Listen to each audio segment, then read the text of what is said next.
Welcome to the Australian Weight Loss Surgery Podcast, where every 2 weeks we explore all the aspects of the weight loss surgery journey. You'll hear from a range of experts including bariatric surgeons, psychologists, patients and dietitians sharing up-to-date informative advice to help fast-track your long-term weight loss success.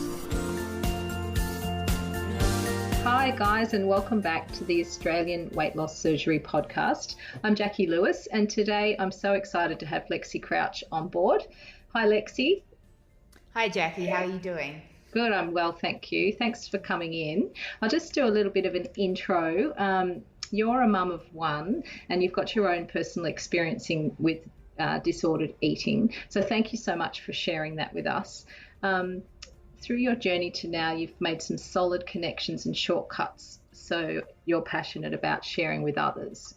Also, Lexi, you've channeled your energies into becoming a voice for disordered eating through the Butterfly Foundation, and you've appeared on national TV, and on top of that, even completed your Bachelor of Health Science in Nutritional Medicine. Definitely a go-getter and always a delight to be around. So thanks again, Lexi, for coming and sharing your thoughts and experience on this delicate issue of disordered eating. Welcome. Oh, thanks, Jackie. It's an absolute pleasure to be here, and the work you're doing is absolutely amazing in the field as well. It honestly is, I guess it's probably one of those times too that it really is a privilege to be able to share with anyone who's going through something similar, because essentially your life does stem from, I guess, the experiences that you've had, and I strongly believe that once you've gone through something, it's just time to give back. So thank you so much for having me on board, Jackie. And thank you for giving back. So I'll get started. I just wondered if you can give us a snapshot of your journey so far and just a bit of an insight into your relationship with food over your lifetime. Absolutely, Jackie. I have had quite the journey. Most of my life from the younger years was to do with the obsession with food, weight and shape. So if you're experiencing something quite similar to the matter, it is something that has gone on in society for a while, and essentially can happen at a young age. So for me, I started my issues around 7 years old, that essentially they stemmed from a bullying experience. So I was much like your typical 7-year-old little girl that really didn't know too much about life yet, or how you should be feeling or thinking in relation to your body. And I had a comment that was given to me that was based off the relationship of what we knew about health back in the day. So it was a comment directed at Jenny Craig, asking if she was my best friend. So basically implying that I was overweight for 7 years old. I didn't know anything about this time. So I went home and I asked my mother who Jenny Craig was. And it was just one of those moments, Jackie, you know, in life where you don't know much at 7 years old, but you could feel the pain in your own mother's eyes that their daughter had just been bullied for their weight. Yeah, so it was quite a time back then, and this is in the 90s, so I'm now 32 years old. Right. But this was back then where we didn't know about health or the importance of nutrition, or basically our icons of being healthy were those figures of Jenny Craig or Weight Watchers, thinking that this was all we knew before we delved in deeper. Yes. So my parents, thinking that they were doing the right thing at the time, started me on Weight Watchers around 7 years old, where I learned a lot about calorie counting and food in that way. So basically my journey really concentrated on my whole appearance and the whole dieting world from 7 years old. That's very young, isn't it? And I think too, when you look at that, the things that, and you're younger than I am, but I remember in my younger years, you look at our role models like the Barbie doll, and just how we were unbeknownst being kind of dictated to around those kind of subliminal images around what is the right way to look, and how a girl should look and present herself.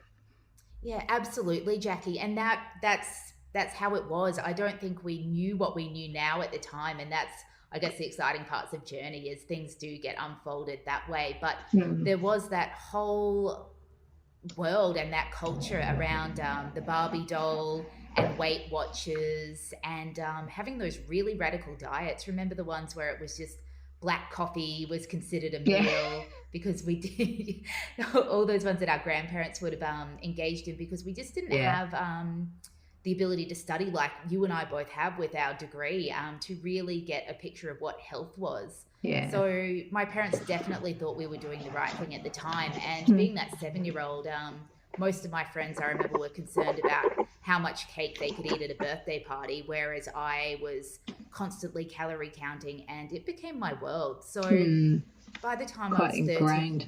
Yeah, very ingrained, Jackie. That's the word. Exactly. So by the time I was 13, having it very ingrained, I was under the diagnosis and in the full-fledged scale of an eating disorder, which essentially went on to be much of my life or up to starting my recovery journey around 25 years old. Right. And what was your classification, if you don't mind me asking? Oh, absolutely. I'm an open book. So I was diagnosed at 14 with an eating disorder. So predominantly anorexia nervosa was the official diagnosis. But we know with eating disorders, they can range from many different behaviors. And I think that's also a view that's not really taken with an eating disorder. A lot of people don't feel worthy to say that they've got an eating disorder because they might not fit all of the criteria, where essentially can be a range of behaviors or things that you're engaged in that do make you have an eating disorder or disordered eating, which should not be taken lightly at all. And it was from that. Oops, sorry, Jackie. That's okay. Just on that, like if we were someone who's going about their lives and they're not sure if there's an issue there, what sort of things would you say are kind of the key standout traits of perhaps we should have a deeper look at the way I'm managing my relationship with food?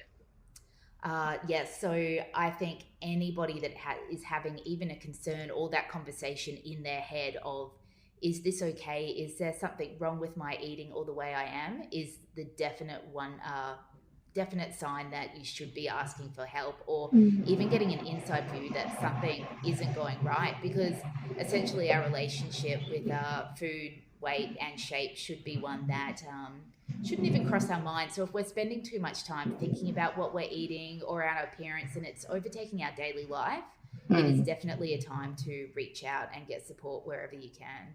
It's a great kind of benchmark, isn't it? And you know, it doesn't really take much to qualify for that kind of thinking.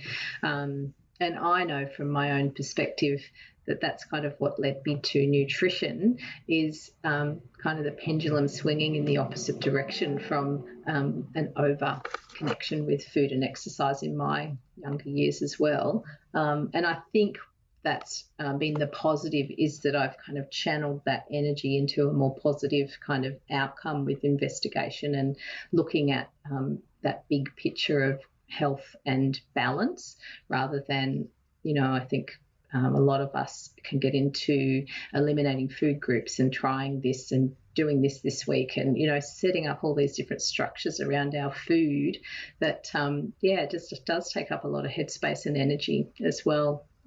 Oh, definitely, Jackie. And I think, as you probably know too, with your studies and going on that journey as well for yourself, that, you know, at the end of the day that essentially you just want to feel good, and there have to be these avenues through your diet and your intake and the way that you feel about yourself, that it all has to connect eventually. So I completely relate with why you take your studies further around nutrition, to develop, I guess, a life that doesn't involve such that rigid thinking or even control what goes on from day to day, because essentially life is meant to be enjoyed, and you know, food shouldn't be seen as scary. It's seen as something that's nourishing us and keeping us going to be doing the things that we want to be doing with our life.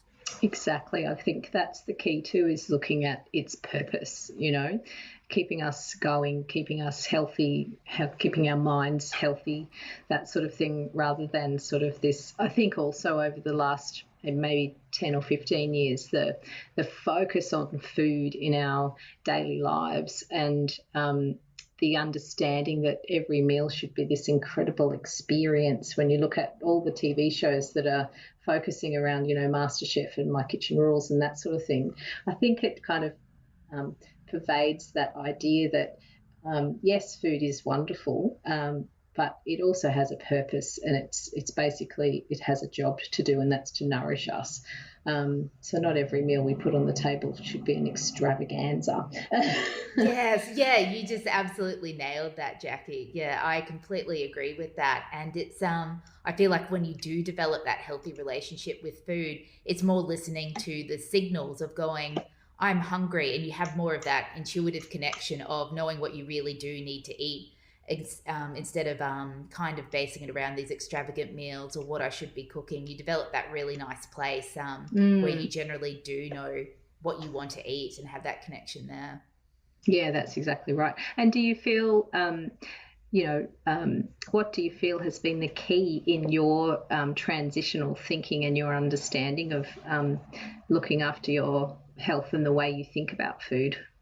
And that was a great segue into that one, Jackie, because I feel I can speak so openly about having that connection with your body, where you do know how you feel around food or what you want to eat. But that wasn't the case for me at all. From having this eating disorder for years, for 15 years of my life, I was so disconnected from my own body. So it was all well and good for somebody to tell you that just eat when you're hungry and stop when you're full. But being that disconnected, you had no idea what was going on with your body. So there were periods post the anorexia that you could end up binge eating and compensate just as part of the cycle of disordered eating, because you had very much thrown your signaling out the window.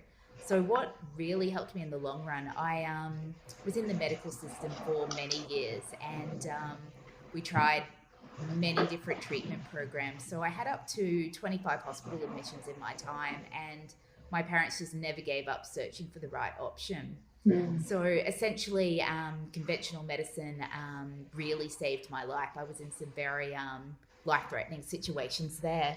But as more of an ongoing recovery process, I started working with different modalities. So yoga became a fundamental tool for me. And Jackie, I would have laughed at the idea if somebody had told me to go and do yoga after sitting with something that was so intense, with this eating disorder, of something that would control my life and getting the benefits from it. Because as we know with dieting, it's not just a little side project that you do. It essentially can take over your life. So was very much laughed upon when I was told to go try this yoga. But by the point that I had started my recovery journey, I was sick and tired of being sick and tired. So it was something that, very at the bottom of the barrel, I decided that I'd give a shot. And I went to my first class, and I would love to say that I walked in there and it changed my life, but it didn't. At first, I just had no connection at all. And it was a very uncomfortable place. Trying to sit with myself. I think I only lasted about 10 minutes in that first yoga class before I packed up my mat and left. Yeah. And I was already feeling uncomfortable in my own body, knowing that, yes, I had physically restored weight, but I just wasn't comfortable then. So that was my first experience, and it took some time. I revisited a couple of years later and found a style that worked for me. And that was something that 8 years ago I started embarking on my own recovery process there. And it just became that tool that I started to practice daily and really start to develop that relationship with myself. And the whole body connection there that allowed for a lot of organ repair as well. There was a lot of damage from the disordered eating, and finding my way through health there. Wow, that's amazing. And it is interesting when we find these, what we call alternative ways of looking after ourselves, such as yoga or, the more alternative route. And it is always when we're at end of the end. And that always surprises me that, it pops up to be this absolute blessing in the end when we finally get there. But I think that's also part of the journey, is kind of exploring and just finally settling on what is working for you, but also trying, all different sorts of ways of getting in touch with your own body and your own psyche. And I think mindfulness and yoga and that sort of thing are now more well researched and proving to be almost a key to bringing us back to ourselves and reconnecting with what am I thinking, what am I feeling, and that's not easy. It's something that, like you said, it doesn't happen the first time you turn up. Yes, yeah, exactly. No, you really nailed that there, Jackie, too. And it is, I think, for many of us that have been on that dieting journey or disordered eating or even diagnosed as an eating disorder, we know that it can be that very internal journey. A lot of the time, we've got that self-talk that's going on to us that we feel ineffective, that for us to maybe perhaps fit into society, that we have to go down this path because this is approved. So a lot of the time it is a very internal journey that you're taking that does allow you, I guess, to really appreciate that mindfulness or yoga, or whether it be breathing or time with yourself, because essentially you've already spent some time with yourself. It might not have been the happiest of places. It can be deep and dark when you really are going through that dieting process. You feel that, as I said, ineffective, but essentially you have got to know yourself, some of your darkest parts. So when you may go practice something else, it is spending that time again, and you get to see the really lovely parts that have always been within you, but we might have broken that down by a thought that society cast upon us. Absolutely. And I guess that's what we're doing, is getting past those belief systems and ideas that weren't even planted by us at an age like you, like 7. We're such victims of our environment, and just can see how easy it is for just one phrase or one comment to just change somebody's life. It's just incredible. Yeah. And so, Lexi, along the way, it doesn't sound like it was easy, but what was the biggest challenge that you met along the way? So it was, I'm lucky now I can speak from living a really lovely life. Like, yes, you will always have your challenges in life, and that's part of the experience while we're here. But during the midst of the eating disorders, it was challenging. Every day felt more or less one of those deep or dark kind of places that were really hard to get out of. And I think the biggest challenge for me during that time was the fear of letting go of that, to trusting that there was something better on the other side. I think I had lost a lot of trust over the whole journey of that. I believed that I had to look a certain way for people to like me. I had to, be a certain way to get that job, or perhaps even get married. My whole worth was really based on the way I looked, and I'm not sure if that was something that I was always headed towards, or that was something I picked up by those societal views. But that became a challenge, and I'd completely lost trust for everything around me. So I think my biggest challenge, honestly, was just trying something to break out of something that kept me so comfortable for so long, and giving something else a chance. Yeah. And it's certainly a comfortable discomfort, isn't it? And to trust that there is something, different or better, or, a different way of operating. It's hard to see. It's like we don't know what we don't know. Exactly, Jackie. And it was definitely that. And I think I was just so ingrained in my own pattern. And I outright say that recovery was probably the hardest thing I've done in my whole entire life. But that being a challenge in itself. But going through that, it just got to teach me a lot about myself, and it's never a waste of time. I think sometimes we think that other people are ahead of us in life because you might see them, perhaps doing something with a work venture or something else that might be rewarding in that regards. not really knowing that our own recovery process is a time that you're setting up the foundations to really have a good life after. So it's never a time wasted. It's actually a really great opportunity that not everybody gets in life to That's exactly look right. at yourself. Yeah. And I guess from that you take a richer experience. I think they say a life that's examined is a richer life in that way. It doesn't seem easy, but certainly once you can, work your way through that process and find that place, that's a total reward, isn't it? It's incredible. Oh, absolutely. And I know, my face will light up when I see the sunrise every morning from being in such a dark place. And, it's always hard to hide your excitement these days, Jackie. And, you get some people that must look at you going, what is wrong with that girl? But we've all been on our experience and we've all seen some things. So it is that value to just really have that place of just appreciating the little things from having gone through those dark places. And you do get to a point where you just don't really mind what people think of you anyway, post the whole recovery self journey anyway. So and there's an incredible transition, isn't it? How did you really get what were the processes you used, or were you supported by somebody in particular? What sort of therapies outside of the yoga did you explore? So I also believe that when you're meant to meet the right people and the doors start opening, they do. I came across a great therapist who happened to be an acupuncturist as well. But essentially it was finding a person that I could connect with. There are a lot of therapies out there, and they're all fantastic and different things work for other people. But for me, it was really finding somebody that I could trust and just I really clicked with. And he remained my therapist and mentor for years to come, and still is to this day, by just taking that time to listen and seeing me as a person.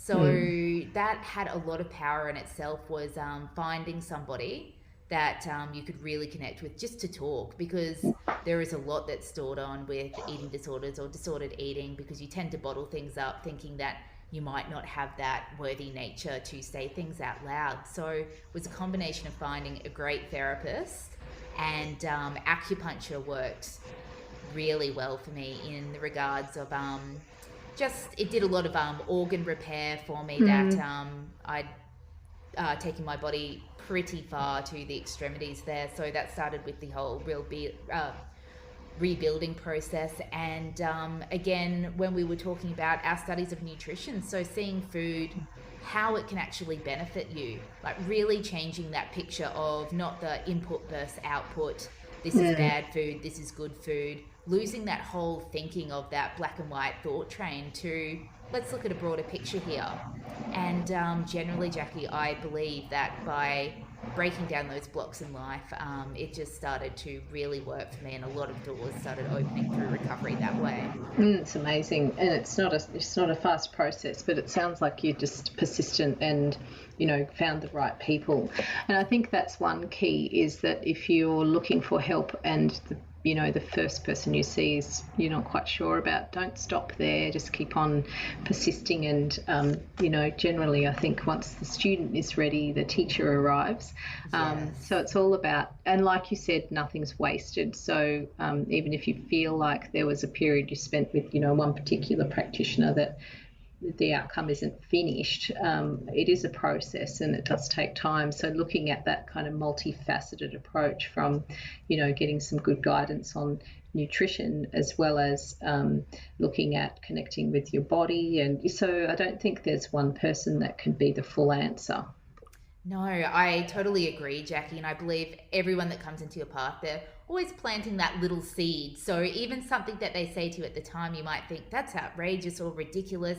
They don't know me. Sometimes you find yourself revisiting that 5 years later because you're quite ready then to hear what that person had to say. So it is interesting, the whole process. And what I've found is you do meet the most remarkable people along the way, and just the amount of people that have the time to give back and listen to you in that regards has also been a huge process in itself.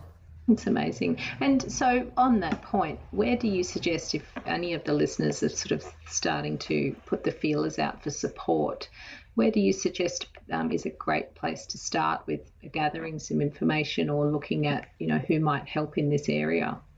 So my number one in this area would be to contact the Butterfly Foundation. They are absolutely incredible. So they are the Australian overseeing picture for eating disorders and body image issues. So again, don't feel afraid to ever reach out if you think that there might be something that's going on. Eating disorders, it does not discriminate. You do not have to fit into a category. And this is why we also talk about the whole body image issues. So if it's an issue and it is causing something to you, you are worthy to seek that treatment.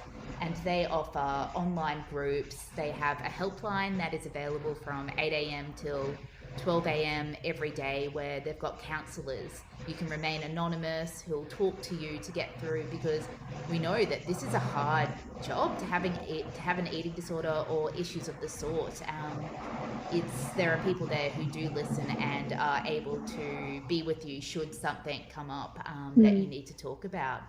And I'm a Brisbane girl, so locally, Eating Disorders Queensland offers similarly. There's also group programs, and again, eating disorders do not discriminate. So whether you fit into a criteria of anorexia, bulimia, binge eating, or body image issues, they're more than happy to help. That's wonderful. We'll put all of those in the show notes for this particular podcast, and just some other links and contacts for great resources and support for our listeners. Included in that would be great. I'll include Glenn McIntosh's contact details again. If you've been listening to the podcast, you'll know that Glenn and I have done a few sessions together as well. And his approach is also very much what Lexi's been discussing. It's very much about the mindful eating and the just getting back in contact with yourself and listening to the body and what's kind of going on there.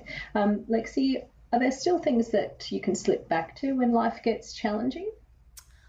These days, Jackie, I can happily say no. I know it has been a long recovery journey, so I'm probably into my 9th year of recovery. Yeah. Possibly 2 years ago, I might have said that stress might have got the better of me.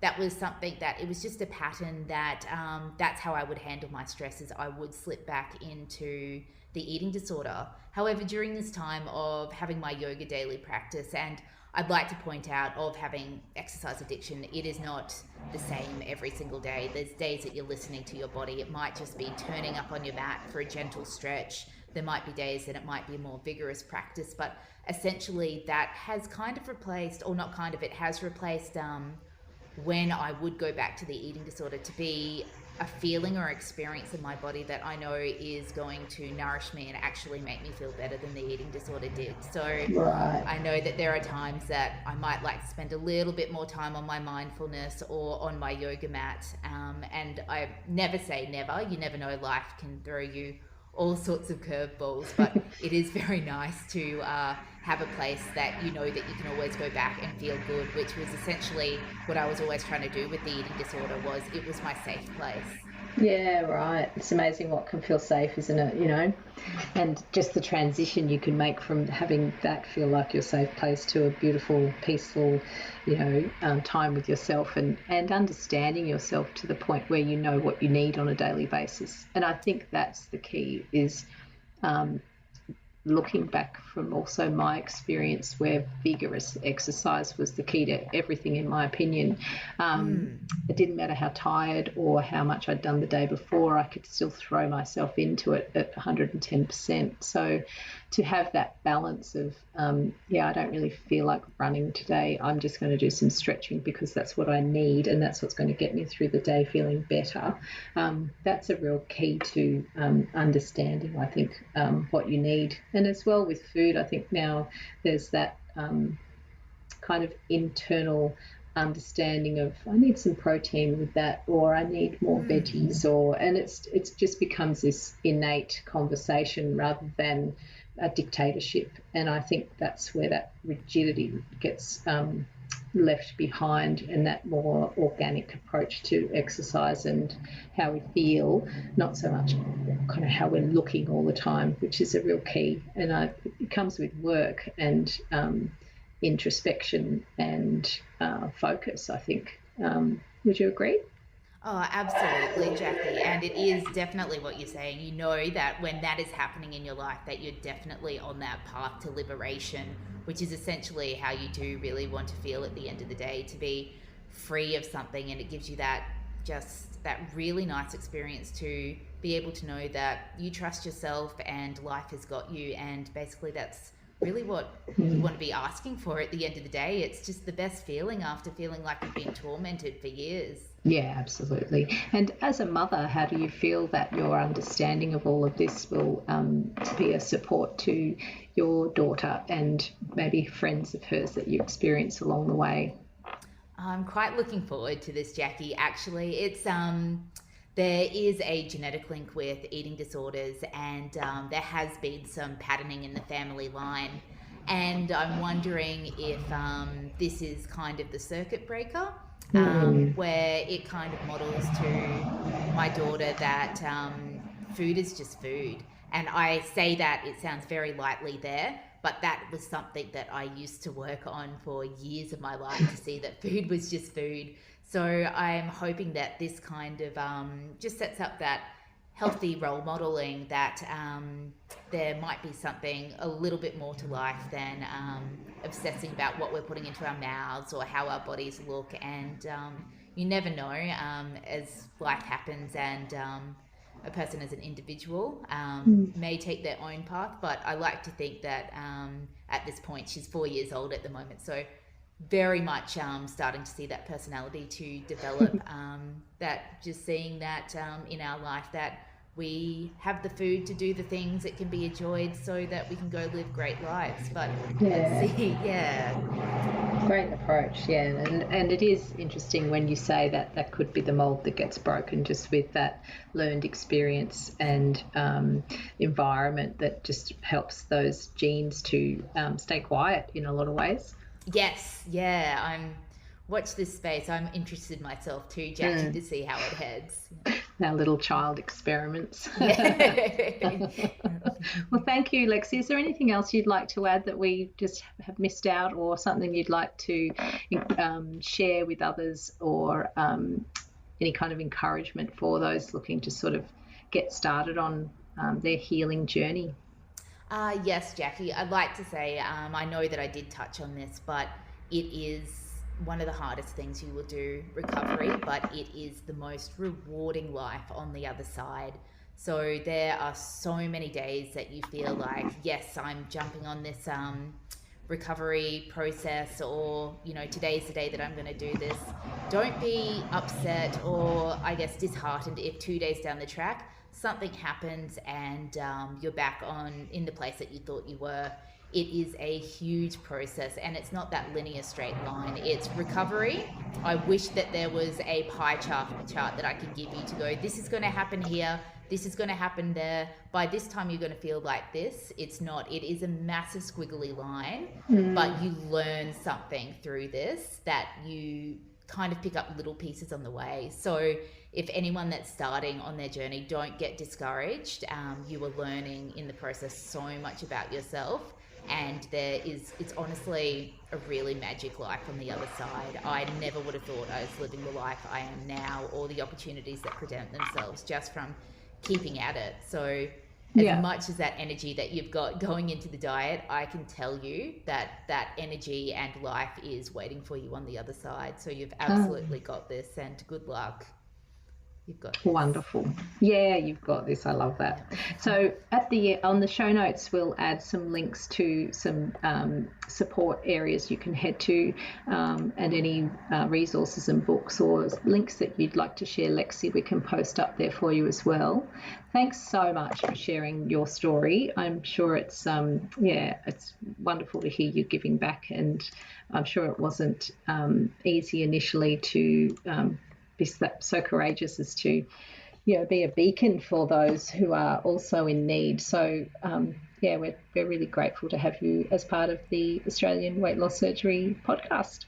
Oh, no, it's been an absolute pleasure. Thank you so much for having me, Jackie. Pleasure. So we'll be in touch again as well. Thanks, Lexi. Thank you. Bye. Thanks for listening, and just before you go, we would love to hear your feedback, so please give us a rating and review. For other interesting topics of conversation and inspiration, come and drop into our Facebook community at BN Bariatric. If you've enjoyed our podcast, we hope you will share on your Facebook or Instagram and hit subscribe so you'll never miss an episode.